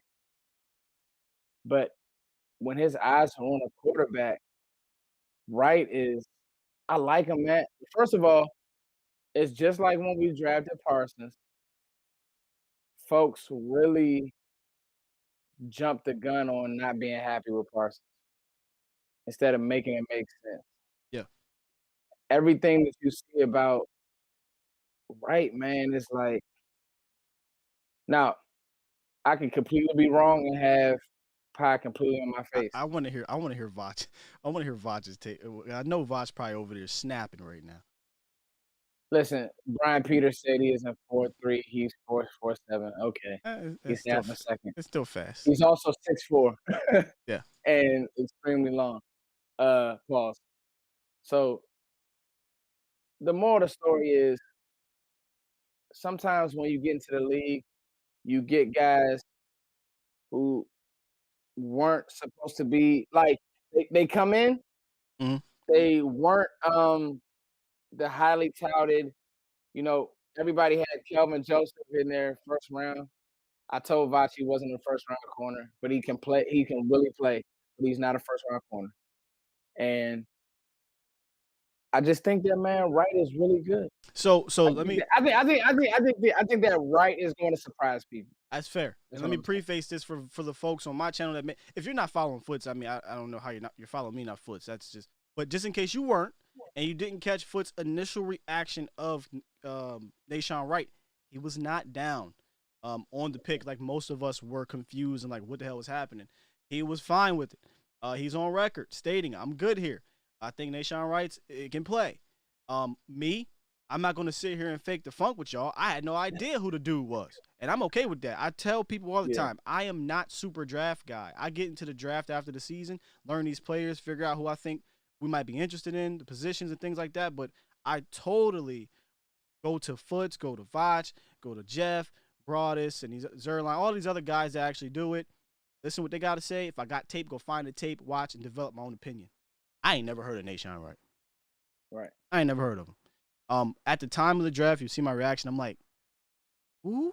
In fact, no. I was like, who in the blue hell are you? Who are you? I didn't know who he was, y'all. And I'm like, this is crazy. Then Rightfully so, Sky. I saw 6'4", and then he showed his highlights and things. I'm like, all right. So now the Madden player in me kind of got excited. I like big, tall corners and safeties. 6'4", can move. Very wiry, though. So I said, all right. I mean, he's here. It's obviously a reach. There's no denying that, right? Like, or Foots, there's no denying that Nashawn Wright was a reach. Can you agree with that? Based on, I think, what Dallas, where they had him graded. Yeah. So let's say this, Scott. Well, Dallas, I mean, I don't mean for Dallas. I think for Dallas, no. For the NFL, yes. Okay. It was a reach. Yeah. But I still like the player. Because here's why. In the third round, you're looking for traits. And so stay right there. I don't want you to move off of the traits. As the draft finished, because remember, that third round is the one that threw us off. Odigizua, Chauncey Golston, Nashawn Wright, and then later we got Ukwamu. I said, okay, step back. It's clear they went into this draft to draft traits. So Absolutely. now let me reevaluate what's happened here in that third round. Doug Moore on Osa. Ooh, he can play. Doug Moore on Chauncey. I see what they're trying to do here. Run defender, slide him in, play multiple positions, right? And then dug in a little bit more thanks to you guys and that drop of film and things like that on Nahshon Wright. There's things to like. But to come out and say that you think he's going to outperform or outduel, whatever you want to say, Kelvin Joseph, I thought was like, whoa, okay. He is that size that everybody likes in that building. Dan Quinn, 6'4". But I said, I got to see it. And then you start hearing it. Nahshon Wright, y'all, might be the most impressive cornerback in regards to production so far in OTAs. And let me say this. It's just OTAs, I know, y'all, but still. I don't like no. Okay, go ahead. No. Ahead. I do not like when people say that. Here's why. Confidence is confidence, guy. Especially for our youngins. Would you want to hear Micah Parsons getting beat? Nope. Or would you rather hear Micah Parsons getting a tip ball interception? No, you're right. Him coming and outlining it like you said on the show earlier. People forgot that this is in my bag too. Right. Would you want to hear, CeeDee Lamb? For all we know, Wright has been guarding CeeDee Lamb out there, but it's Anthony Brown getting dumped on. So he's going to get dumped on at training camp. It's going to happen. Wright is. But I just think that sometimes, every once in a while, you get a diamond in the rough. You know what I'm saying? We got a diamond in the rough in our quarterback. I agree with possible. you. I agree with you. And so I just don't like the whole diminishing it because it's OTAs. Yeah, because we've heard CeeDee Lamb this offseason say, I feel like a rookie because I had no true OTAs. Anytime they're playing ball together, bro, all this stuff is being notated by the coaches. So the quality control guys, Will Clay. I brought this up with Barry Church because people gave Church hell for praising Israel Mukuamu. And I said, I'd rather hear these guys are playing well than they're playing terribly. So we gotta find a middle ground where, as fans, we can't be mad that the people that are down there that are seeing this are reporting good things on these players. Because if they were reporting bad things on them, guess what the Cowboys Nation would be doing? See, we should have never took Nahshon Wright. He sucks. Parsons sucks. Mukuamu sucks. It would have just been that whole type of thing, right? So I do want to see both sides. I would like to hear some of the negative things as well to see what they got to work on. And that's what Barry Church did with Nahshon Wright. He came out and said, I need to see a little bit more because I wasn't super impressed with him at rookie minicamp. And then veterans come, gets more reps, and everybody just keeps saying he's popping. Take that for what you want, but he's popping off the field, and I'd rather that than not. Absolutely. We got some super chats here, bro. Super chat. Truckers for Life, and I think there was another one. I'm sorry if I missed it. Shout out to Sports with Conway. Says, huge fan of your work, Foots, for the donation. And Truckers for Life says, Diggs, Wright, and Bossman will be our starting cornerbacks by the end of the year.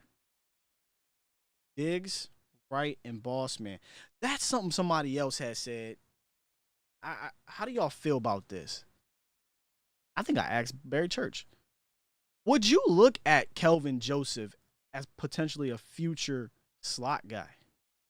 Has the movement to do it. I know. Somebody brought it up, and I was like, damn. I didn't think about it because I want Kelvin Joseph. I want Diggs to be our guys. But if Wright ends up being a diamond in the rough somehow, and he has that length. On the edge he's going to, bro. He can't I'm not putting him in a slot. His legs are you can't be 6'4" and play the slot. You can't do that. So he's going to be a boundary cornerback. Right? And he's the perfect measurables for a cover 3 guy to cover that hole, right? To do that press bell technique. And if you think he's open, he's not open because I got these long ass arms. Yeah. So I think about that. So great donation there, Trucker. I think that could potentially be a future thing. I don't know how real that thought process is, but I don't think I'd mind seeing it because that means to me that Wright is actually playing very well. That's what that means. Vach hit me up. Vach said, like multiple teams had him mid-third round grade. The media just got it wrong in regards to Nahshon Wright. Yeah, right. Yeah, me and Voch had a long conversation about Wright. I think that we got to remember, Scott, too. This draft process was all over the place. I'll never forget Yes. when you had guys like Talk Damon about it. Davis just fly up boards. Talk about it. You had guys that I thought could play, like a Jabril Cox, laying around in the 4th round. So remember, I had a 2 COVID on foots. Jabril Cox. We couldn't. The people couldn't go talk to these scouts, go see them in person. So I think most draft college folk warned us that these things could happen because all these people holding out didn't play in 2020. You can't go on these campuses and talk to these players. You can't see them in person. You have to hear, say. You got old film. It was tough. It was a tough evaluation process. But there is intel from others, like Voss just said, that he would have went higher than the 7th round or undrafted. Like he would have went higher. I hate that, man. Like you talked about it. I want to say Jeff talked about it. So, and when I'm listening to you guys talk about that, I felt better. I felt better about the situation. And now that we're hearing Nahshon Wright playing well, as a fan, you got to feel that's good. what I don't like. What I don't understand is why is it so hard for people to listen to guys, Heckman Harris and Barry Church, these guys who are at practice, have eyes on these guys who, Church has been in the league. They're not dumb, bro. The movement is there for his size and for what he's asked to do. And he's 6'4". Like, you can't coach 6'4", 4'4", Appreciate that, Voss. 4'3". You can't. So here's the funny thing about the 6'4", thought. 6'4". I want it to work. But there's not too many instances in football history where a 6'4" corner has panned out to be this really damn good player. So that's where the wiry thing comes in, Sky. Yeah. He's not so when you think about guys like Brandon Browner, he was a thicker player. He was almost like a strong safety trying to play corner. And he can get hands on you and all that type of stuff, but couldn't really turn a run. When he compared himself to Richard Sherman, I think he was on to something, bro. I don't think he's Richard Sherman. Yeah, the styles are there. That went crazy. He said Richard Sherman, and people went nutty. And I get what he was trying to say. I didn't understand why it was such a big deal. Richard Sherman, 6'3" and some change. I'm 6'4". Richard Sherman was a 5th-round draft pick. Nobody really thought much of him. Came out, surprised people. Nahshon believes not many people think about me. I'm going to come out, hopefully surprise people. And if we're being honest, he is more athletic. There's no knock. Seattle never asked Richard Sherman to follow receivers. Seattle never asked Richard Sherman. They asked him to play in his box. Play cover 3, jump what you see, play good football in the red zone. Well, it's funny. Richard Sherman was just smart. He was smarter than everybody else. One of the smartest players in the league. Anybody would tell you that. Super chat from Brandon Vegas. Salute to you, brother. He says, I think Boss Man is your matchup corner, the one that travels. Historically, you don't travel in this system. Exactly. That's the point that people are missing. That's the thing. Historically speaking, Richard Sherman never traveled. Right. Also, shout out to Greg Super chat Neil for the $4.99 donation. Appreciate you. So I don't know that we're going to see these guys travel. And man, I'm really starting to get in my head the future of maybe having Boss Man be that slot guy, and then having those 2 long rangy corners on the outside. If Dan Quinn is going to be sticking around for a while, because I believe, and I think Stevie, you can correct me on this. I know we signed Jordan Lewis to a 3-year deal, but all of that guaranteed money, $8 million, is guaranteed this year. So after that, you can cut him and you'll be fine without any dead money. So I wouldn't look too much into his 3-year deal being here for 3 years unless he balls out. Same way with Anthony Brown. I don't think he's going to be here for 3-year deals unless he balls out. Yeah. Good stuff here, man. I think you're spot on, Scott. Good stuff here. Really good stuff. Greg said, great work, gentlemen. Is Nahshon really a diamond in the rough, or did he simply go unnoticed because of his teams? That's something that we talked about, Greg. Like Voch just, like I said, Voch hit me up and basically confirmed he would have went much higher. I mean, this isn't an opinion. This isn't an opinion. This is a fact based off of sources and off of the league. he would have been drafted higher than the whole priority free agent thing.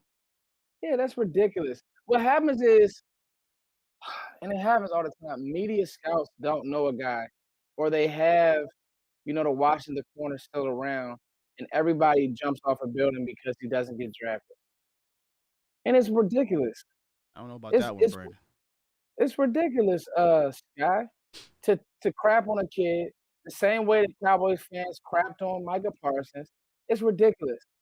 This year, I guess because of, no, I don't know what got in the fans this year, but they got so attached to these guys Hey, that I thought it was just flat out stupid. And I've been I covering the draft for years, and I said, "You guys are gonna hurt kill yourself. yourselves Hurt yourself. thinking that you're gonna draft Kyle Pitts, thinking that you're gonna draft Ardarius Washington." Like, I tell people this about 4 or 5 years ago is when I stopped investing, falling in love with players. That's what I was going to say. I stopped falling in love with draft picks about whenever the Taco Charlton thing was. I was dead set on TJ Watt. Prior to knowing TJ Watt was going to be all pro, I just knew we needed a right defensive end type guy, speed rusher, get after the quarterback. I'm like, man, if TJ Watt's there, he's the guy. He was there, it didn't happen. I said, that's it. And then this is before I got into this lane. Once I got into this lane, I said, I have an obligation not to fall in love with any of these players because then I'm going to put my biases on you guys. And I don't want to do that. I can tell you, hey, I like this player, or I like this player. I would like to draft this player, but I'm not. If we don't take him, I'm good. I'm not falling in love with any of these dudes. And fall in love with the plan. I think a lot of people fell in love with like 2-3 players in this draft, and if we didn't get them, it was, screw this. Rashawn Slater was on the board. Dallas didn't draft him. So fine. what? We're fine. Mike he's ours now. I'm happy as hell. My defense is faster instantly. And that's okay. If you want to follow players, that's okay. You're more than welcome to. But I just think that, again, I always talk about having a responsibility on this platform to not be is too biased. We're Cowboys fans at the end of the day. I want to win a Super Bowl. I want to go undefeated. I'll throw my hand up. Vach was on top of Foots. CeeDee could land us, and he called it last year. And I was on my LSU pass rusher out in Jacksonville, who I still think could be a good player. But the point is, I really wanted to go defense last year. Now hindsight 2020, our defense. Funny how that worked out. Yeah. But isn't that funny how that worked out, Foots? Yeah. And guess what? I love CeeDee Lamb. We might have got the best offensive non-quarterback player last year at 17 when we all wanted defense. Flip it this year. Everybody wanted to take the offensive player, and we may have got the best defensive player in the draft. Man, this shit works. This is so funny. What my guy say, broad to say, football's a strange lady. Oh, yeah. It's a strange lady. Yeah. I done have 469 holding on this damn line. Hey, 469, what's up? Man, I just really enjoy the content. Wanted to say I agree with a lot of what y'all are saying, man. I appreciate you for holding, brother. Appreciate the content. Still there? Oh, he just want, man, hey, listen, those calls are nice too. Thank you, man. I appreciate that. You calling in saying you appreciate the content. I mean, he was on hold for a minute too, so I got to give him a huge salute. Sometimes Foots could be long-winded. Sometimes I could be long-winded, and I apologize about that. All right, before we end the show here, I do want to bring up this last tweet. I got to get it in here because I think it ties everything together, Foots. And it's about La'el Collins. I'll be remiss if I didn't bring this up because most of what our offense is going to be is reliant on our offensive line, right? Okay. Like if our offensive line breaks down, it doesn't matter. We got the best receiving core. It doesn't matter. We got a top quarterback. It doesn't matter. We got Zeke. We seen that. We synced it, as my guy would say. Cowboys offensive tackle says he trained with Dak Prescott a lot this offseason. Says from day one to now, it's like night and day. Adds even when it was tough, he pushed through. He said it gives him chills. The big-time leader, and I'll protect him at all cost. Boy, if that'll make you want to run through a wall. I don't know what more you need to see in regards to, the leadership of Dak Prescott. That was awesome, man. You see Dak's big old calves. I'm like, dang, this dude really be in the gym, bro. They say he was like that at Mississippi State too. Yeah, but getting Lyle Collins back and Lyle, Tyron man. Smith back, I think is obviously it's massive, right? And it has a trickle down effect. Yeah, that was part of the reason why I wanted Rashawn Slater, because I didn't know about those guys. But you see him out there. I think Mike McCarthy's words on those players made me feel a lot better. Because one thing I know about Mike McCarthy, he's not like Jason Garrett. He's more, if you listen, he's gonna tell you the truth. Sometimes to a fault. Sometimes they Yeah. talk too much, and the same thing happened to Dan Quinn. Dan Quinn was talking too much, and Rich was like, "Hey, let's go. You saying way too much on this press conference. Let's roll out." Yeah. Well, I think you know why I love it? Because Mike's a football guy, bro. I said this in one of my videos. Like, I don't see Mike up there smiling and all this. He a straight shooter, bro. How we doing, Like, guys? yeah, how we doing, guys? Oh, they're great football players. It's a He great ain't gonna football give you that. team. Yeah, he's just a robot. You know what I mean? Yeah. Yeah, but all in all, the offense, that's why I wanted Slater, because I knew that we were good at the receiver position. Like, you didn't have to draft the tight end and do all that stuff to really come in. You know, PFF just came out, and Dallas does have they rated us the second best receiving core outside of Tampa Bay, I That's believe. fine. Yeah. And the point is, I agree. Like, barring injury, barring Dak staying healthy, Barring these receiving guys, core- staying healthy, Yeah. Tyron Yeah. Smith. And I mean, let's look at the offensive tackle depth. I thought that getting Ty Nsekhe was a great move. It was a 1-year move. It was a 1-year thing, right? We didn't get Ty Nsekhe to be here for forever. He's 35 years old. A lot of people also are like, "Oh, he's old." Yeah, but he's not worn down. He doesn't have a lot of tread on his tires, right? And he's historically been a pretty damn good swing tackle that has some starts under his belt. So when we got Ty Nsekhe, I felt like, okay, if we don't take a tackle in the first round or two, whatever. You know what I'm saying? We could do it again next year. Because y'all was ready to throw a rookie in here anyway in regards to Penei Sewell and Rashawn Slater. There's going to be other tackles next year that are going to be good.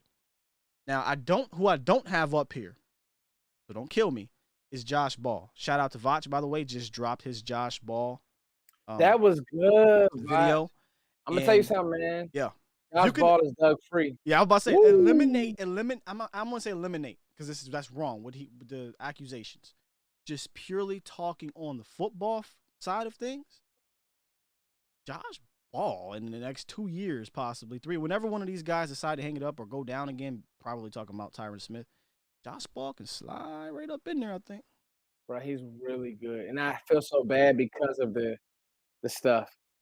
But this is one of those Dallas saying, man, I can't pass on a good player. He's really good. See what them boys said. Replace Steele with Ball. I know, my bad, Joe. I didn't put Josh Ball up there. I put the experienced guys up there. But you're right. I should have put him up there. Terrence Steele, Brandon Knight. Right now, Brandon Knight is left tackle with Tyron Smith out. And Ty Nsekhe, I think, was at right, or it could be switched. Steele could get pushed off this team. And if he did, I'm not going to, that's my third cousin. It's a running joke on my channel. My third cousin, Terrence Steele. Listen, man, you didn't play that well last year. He got better at the end of the year, but not enough to me to elevate him over Ty Nsekhe, elevate him over Brandon Knight. The only thing he might have, Foots, is he did gain more experience than any undrafted tackle probably in the history of the Cowboys would have. So that's one thing he got under his belt is he got experience. But believe it or not, I feel okay about the tackle depth. I think last year I felt decent because Cam Irving, he performed. The problem was he went down. Yeah, that was a problem. I felt okay last year too. I'm not gonna get high on the tackle depth until I see these guys play against Chase Young. Yeah, and just basically, we gotta be honest, NFC East. There's some good young defenses in the East, and we gotta keep that healthy. Got to. And that, like, I don't think that the Skins are good, but I think their front seven is really good. You know what I mean? I think they're just okay. But I think that right now they are on top of the East because they have a really good front seven. Oh, run that back. You said Washington is the Washington. favorites? No. I said no. Dallas, they won the East. Dallas is going to win the East. What I'm saying is, okay. I think we're better. I think we're better too. Oh, well, we are better. But my point is, Sky, one of those guys goes down, your whole game plan can be changed because Chase Young is that good. When you go up against Washington. See, I'm more so thinking in the totality of the team. We have a better team. Oh, for sure. And better receivers. Yeah. I like our back end better. I like our linebackers better. I like their front four better. Just being real. But I think that we're a better team. I think we have a better offense, and offense right now is the new defense. You don't have to be an amazing defense. No. You just don't. We'll be better. You have to be a good defense. We'll be better. We'll be a better defense this year. How much better? I don't know. I've been saying this over the last few shows and on Twitter. My hope is that this team, Dan Quinn can help elevate this team in 2021, the defense, to a middle-of-the-road team. But we continue to build to be a consistently good defense. Absolutely. Because I think those are two different things. We've had sporadic 2009, 2016, I think 2015, the defense might have been okay. We've had sporadic years where the defense appeared to be good in certain statistics, appeared to be good defenses. Never have we had consistently good defenses. And the reason why is because we don't allocate draft capital or free agent capital to do that. We're mostly other teams, the Colts, the Baltimores, the Steelers, the consistently good defenses, they allocate capital to do that. I'm hoping this year is the turn. But by drafting 8 of 11 draft picks were defensive players. You went out and got a Brent Urban to stop the run. You went out and got Terrell Basham. Granted, these guys are role guys, but you clearly have a plan. Where I don't think we had a plan last year, even in the draft. I think they just said, "Oh, he's here, we take him." It was clearly a plan. I'm okay with the third round if you tell me there was a plan for it. Feel me? I didn't know what the plan was during the time. And I'm like, what is happening here? I want this safety, right? Or I want this DT. I see the plan now. Who with me? I think, to kind of put a bow on this, man, I think that Dan Quinn's press conference after the draft gave everybody the roadmap of what Dallas wants to do. Yep. And I think that, hey, that clarity matters, right? Yeah. For sure. Micah Parsons. Believe it or not, I'm going to tell you something. And I'm going to tell you this. I have a feeling that Dallas might have taken Micah Parsons over one of those corners. Now I could be wrong. That's what they told talk about him. Yeah. And are they wrong, bro? No. Like, if you look at the great teams in the league, bro, they have outstanding linebacker play. Listen, Foots. From a talent standpoint, and y'all can disagree with me, I don't care. I think Micah is more talented than those two guys. You're not wrong, bro. Or talented. The problem with Micah has nothing to do with his talent. It was twofold. It was positional value and the off-field stuff. No one values linebacker. Right? Yeah. So there's no value there. No one's like, you don't take a linebacker that high. So we're not taking cornerback, or we're not taking a linebacker over corner. So boom, that gets dismissed. And then the off-field stuff. Right? Fair. Me personally, I just didn't think they had the gall to do it. I didn't think they would have had the balls to draft Micah Parsons because they sitting there with the big money man, Jalen Smith, big money man, or the big first round pick, LVE. But it wasn't a shocker to me when they took him because I've been harping on this whole thing. We need linebackers, guys. I don't think these are his guys, and we took him. But so tell me if I'm wrong. I think he's more talented. I mean, you heard what Voch just said. What is that? So here's the thing, and Voch is right. We've been covering this. The most talented corners that I've seen, I was very consistent. Surtain and Horn, they were not Jalen Ramsey. I don't even think they were Jeff Okudah. And I know Jeff Okudah didn't have a good rookie year. But coming out of Ohio State, Jeffrey Okudah was more talented than those two corners. Now, I'm very big on Derek Stingley's talent, and I've been following the player since high school. LSU corner. He's That's the a next. yeah. That's the one I'm hearing. The He's the top next 5. one. Yeah, he's the next one. But as far as the talent, Voch is right. You're Yes, right, Brian. Sky. I mean, to be honest with you, Micah Parsons is faster than both of those players. So it's That's so funny scary. because That's the talent. That's when you talk about, like, when we talk about talent and film and all these things. When you talk about talents, he's faster than both of those corners. Just think about that. I know. And he's 20 pounds heavier. That's talent. 20. He 246, fam. He about 45 pounds heavier than those dudes. But here's what. Yeah, he's 240. He 246. You know, he probably gonna play around 240. But he don't look 246. But man. But yeah, I think what happened was we forgot, because in Cowboys Nation, right? I'm guilty of this. I just assumed, all right, we're not gonna take him. Yeah, I mean, so I said, what's the next position that we absolutely need? I know we got bodies at linebacker. I feel like they're going to feel safe. It was corner. So we all just drilled ourselves into the cornerback position and the offensive tackle position due to the injuries at the offensive line. And then obviously Pitts and some of the receivers. But we forgot, before all this, Micah was a bona fide top 5 talent. The problem is those quarterbacks shot up the damn board. And this happens every year. You get a Trey Lance who had no business, in my opinion, based off his resume, being drafted that damn high. But I get it. I'm not arguing against it, because I understand the value, right? Quarterbacks are value. You got traits. You put enough decent film. I'm taking him number 3 overall. Cool.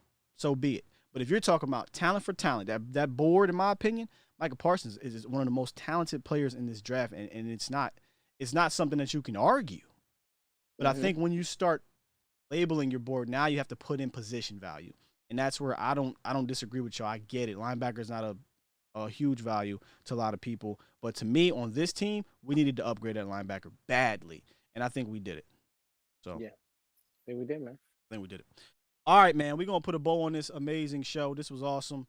Thank you for having me, Scott. And listen, dog. Anytime, man. Anytime. Next time, watch. We got. Listen. They want it. The people want it. Let's give it to them, man. I don't want to give it. You gotta set the round table. It's happening. We just need to figure it out. Okay. And it's gonna be like a round table that hasn't been seen. So we just gotta figure it out. You gotta figure it out. I want to argue with somebody. I've been too nice. I'm ready to go at somebody. I'm just joking. Well, I will go with somebody if they start that safety Jabril Cox stuff. You start that stuff. Don't get me started. If you start that stuff with Foots, you gonna get it. Don't get me started on that. Don't do me like that. Because I don't want to go. I don't want to go another 30 minutes. It's just that Jabril Cox and Micah Parsons be your linebackers. Please just let it happen.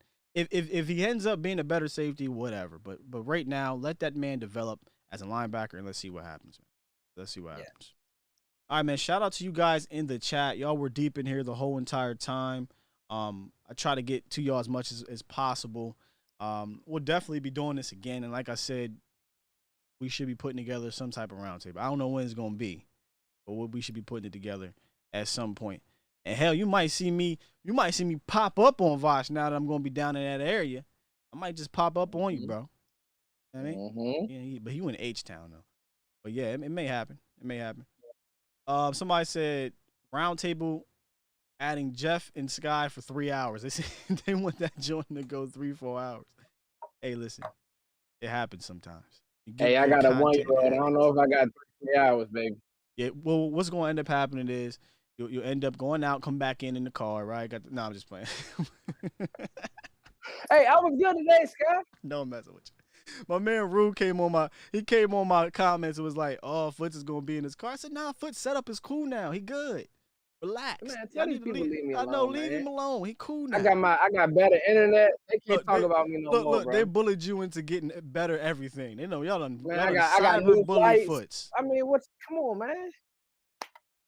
And I've been getting a lot of traction on the channel, man. I'm thankful for y'all boys, man. Oh man, speaking of that, it's so crazy because we all just be working and just going that sometimes I forget, like, damn, milestones are being reached. We didn't hit 9,000 subscribers. Hopefully, we can get to 10,000 subscribers. After you restarted too, Sky. After I That just restarted. lets you know people really bang with the Skywalker Steele show. And the Cowboys Network, Sosa. I mean, there's a lot of that as well with my guy Sosa and in the community, in the Cowboys community, moderators, just everything, man. So just stay rocking with us, man. Foots is like you said, Foots is killing it. Botch is killing it. Everybody is just really doing well, I think, in this community right now. So, oh yeah, Joe. You said Joe. I thought you said so. Yeah, Joe. I mean, just a lot of people are putting out really good stuff. Just continue to make sure you sift through the BS. I'm not just talking about YouTube. I'm talking about in general with Cowboys media. Sift through the BS and continue to rock with the real and try to find and sift out the real, because a lot of agendas in the media can be had and make us think one way or another. But we try to bring y'all the real as possible we can. That's all, man. And if you haven't, like both channels, we're live on both channels. Like it, subscribe if you haven't subscribed, and continue to rock, man. A lot of and Foots is privy to this. Botch is privy to this. A lot of things are definitely about to happen here on this channel moving forward, and some of the members are privy to what's about to happen here in the coming months. So just keep rocking, man. Stay tuned. A lot of great things coming up. I'm excited for it. And Monday, Kyle Yeomans will be in the building here on the Skywalker Show, giving us his inside look into OTAs and the Star, just in general, letting us know how these players are looking from his clear eye view on that field, in the box, and talking to the players and things like that. So tune in. I have a time for y'all prior to that. Y'all know how I do. I try to push it out. So yeah. With that said, man, if I don't press this button, I'll be here all day. You good, Foots? Any shout outs? Any parting shots? Man, it was cool having the kids I coach on. That was dope. Yeah. We went to Florida. We took a slug, but it's cool just coaching ball, man. Developing these kids. Thank y'all so much for rocking with us. Follow me on IG, Twitter. I put my stuff in the comments. I hit everybody back. Follow Vox, follow Sky, follow Joe, because guess what? The truth of the matter is, we are next. But ain't nothing need to say after that. Ain't say nothing after that. Shout out to the chat, man. Appreciate you guys. Continue to keep rocking. Skywalker Steele. Pull this up. Cowboys Nation TV over there. Dallas Cowboys Network. Love y'all. Shout out to my man Vosh too for coming in, blessing the chat and the phone lines. Peace.